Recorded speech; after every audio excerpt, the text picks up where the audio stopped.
¿Has pensado en matar a alguien?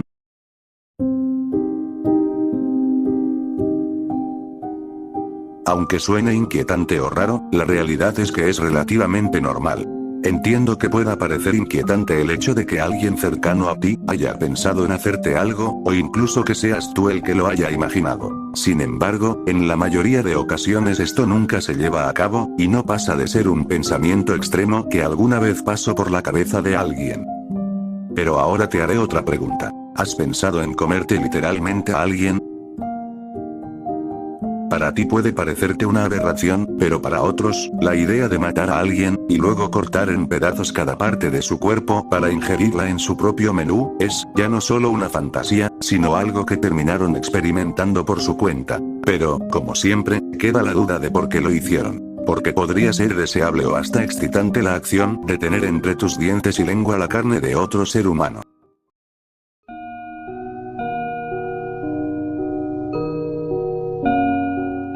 Catherine, luego de tener relaciones con su pareja, John Price, fue por uno de tantos cuchillos que había puesto alrededor de la casa y apuñaló a John más de 37 veces de una forma tan violenta que hasta costó contar las puñaladas. Luego de eso, procedió a quitarle la piel, dejando la carne expuesta. Después, colgó el cadáver desollado en un gancho de carnicero, cortó la cabeza y la cocinó en una olla junto con verduras. Volvió a cortar más carne del cuerpo de John para ponerlos en el horno, y, en la mesa, colocó platos y cubiertos, con la intención de servirles a sus hijos la carne de su padre. Luego se preparó un plato que no terminó de comer, y tomó una gran cantidad de pastillas con la intención de suicidarse, cosa que no le funcionó. La evaluación psiquiátrica forense determinó que tenía trastorno límite de la personalidad, no tenía delirios o alguna condición que no le permitiera distinguir el bien del mal. El acto fue planeado, así que se puede decir que no fue meramente impulsivo, sino que ya tenía ira guardada debido a una pelea que tuvo con su pareja. Pero primero vamos a ordenar los datos. Catherine nació el 24 de octubre de 1955, de nacionalidad australiana. Según se sabe, su padre, Ken Knight, era una persona violenta, poseyendo problemas de alcoholismo, lo cual lo llevaría a abusar físicamente de la madre de Catherine, así como también de sus hijos. La madre de Catherine, Bárbara, le solía contar con lujo de detalles, a ella y a sus hermanos, la intimidad y problemas que tenía con su pareja, los cuales eran bastante violentos. Se sabe, también, que la madre de Catherine ignoró sus pedidos de ayuda cuando ésta le contó que unos familiares abusaban de ella. Todo esto previo a los 11 años. Aquí, hay dos cosas clave para entender las futuras acciones de Catherine. El primero es su trastorno límite de la personalidad, el cual puede provocar emociones desproporcionadas ante conflictos pequeños, miedo al abandono, impulsividad, y sensación de vacío. La razón de su trastorno probablemente se deba a los constantes abusos que sufría de pequeña, junto a la invalidación de su madre al ignorar sus pedidos de ayuda, y claro, el hecho que probablemente haya tenido una predisposición genética a desarrollar este trastorno. La segunda cosa a tener en cuenta es la normalización de la violencia. Al criarse en un entorno violento, y escuchar detalladamente los problemas de Bárbara, hace que acciones como agredir, manipular, o incluso asesinar, se sientan como algo no tan grave, y por lo tanto sea más propensa a dichas acciones. Pero hay algo más. Catherine también trabajó en el matadero, algo que le gustaba, puesto que se sentía bien al ver cómo matan a los animales. En más de una ocasión, Catherine intentó matar a sus parejas, como en una ocasión, donde trató de estrangular a su marido, David Kellett, en el mismo día que se casaron. Todo esto da a entender que fue algo progresivo. Al no tener consecuencias por sus intentos de asesinato, y trabajar en ambientes como el matadero, dieron como resultado que se fue acostumbrando a esas acciones, hasta que finalmente...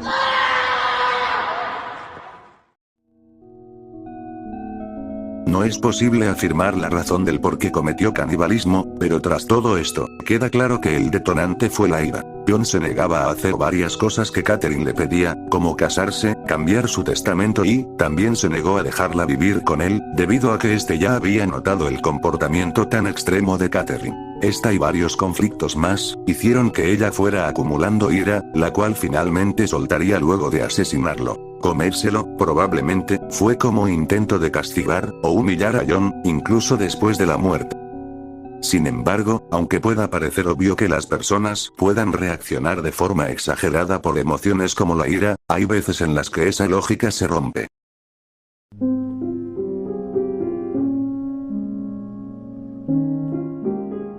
El 9 de marzo de 2001, se grabaría una cinta que dejaría a toda Alemania impactada. Armin se había contactado por medio de un foro con Bernd Brandes, para tener un encuentro y cumplir las fantasías de cada uno. No obstante, como el encuentro no fue lo suficientemente excitante, acudieron a una farmacia para comprar somníferos, jarabe y alcohol. Una vez volvieron a la mansión de Armin, este encendió la cámara. Bernd tomó todo lo que compraron en la farmacia con la intención de anestesiar lo que estaban a punto de hacer. Y finalmente, comenzó la cinta.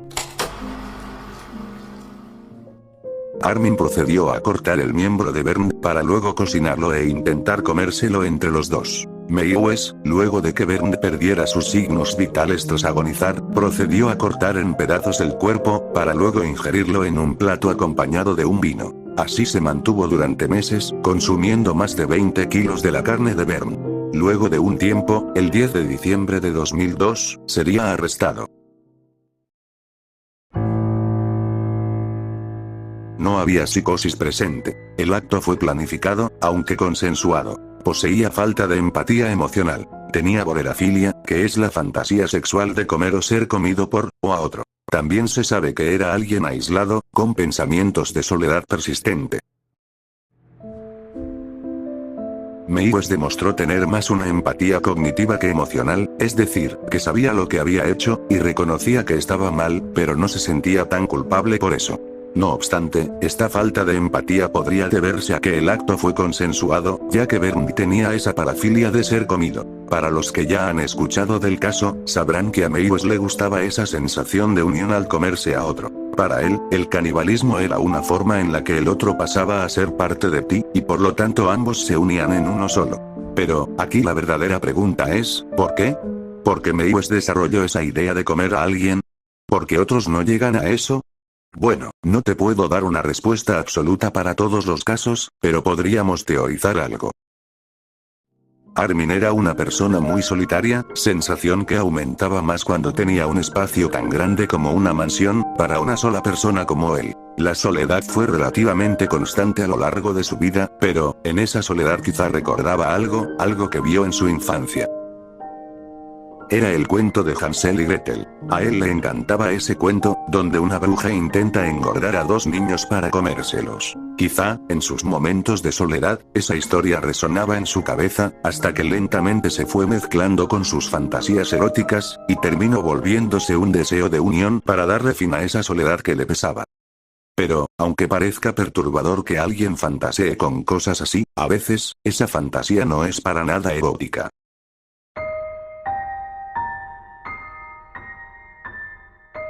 El 26 de julio de 2009, encontraron a Otis Sánchez de 33 años gravemente herida, con el cuerpo de su hijo sin vida.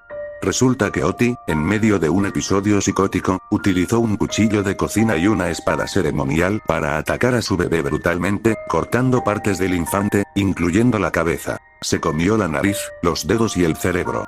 Luego de eso, trató de suicidarse apuñalándose repetidamente, sin tener éxito.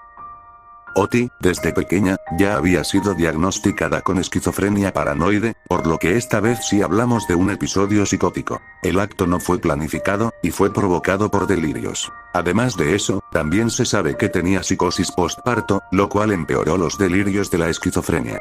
La situación de Oti con su pareja no era fácil, debido a que él también tenía problemas de salud mental, e incluso llegaron a consumir sustancias ilícitas. Oti no recibió la atención requerida para su condición, lo cual claramente hizo que la cosa empeorara lentamente, hasta que empezó a tener síntomas de psicosis postparto. Y aquí es necesario explicar esto para evitar confusiones. La psicosis postparto es un trastorno mental raro, que puede llegar a ocasionar pérdida de contacto con la realidad, delirios o alucinaciones, bipolaridad emocional extrema, o comportamiento desorganizado. Es un trastorno separado de la esquizofrenia, es decir, que no deriva de ella, sino que puede aparecer de forma independiente. La esquizofrenia paranoide, si bien puede ser tratable, cuando no se le da atención médica se vuelve claramente un problema, y en este caso terminó por aumentar los conflictos psicológicos de Oti. Todo esto dio como resultado el delirio de pensar que su bebé tenía relación con entidades infernales.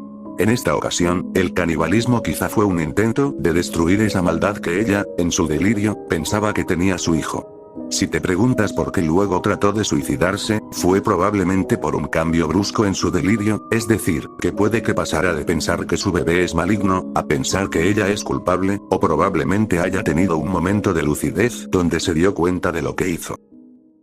Sí, este caso es bastante triste por las consecuencias que tuvo, pero, créeme que aún no has visto lo peor.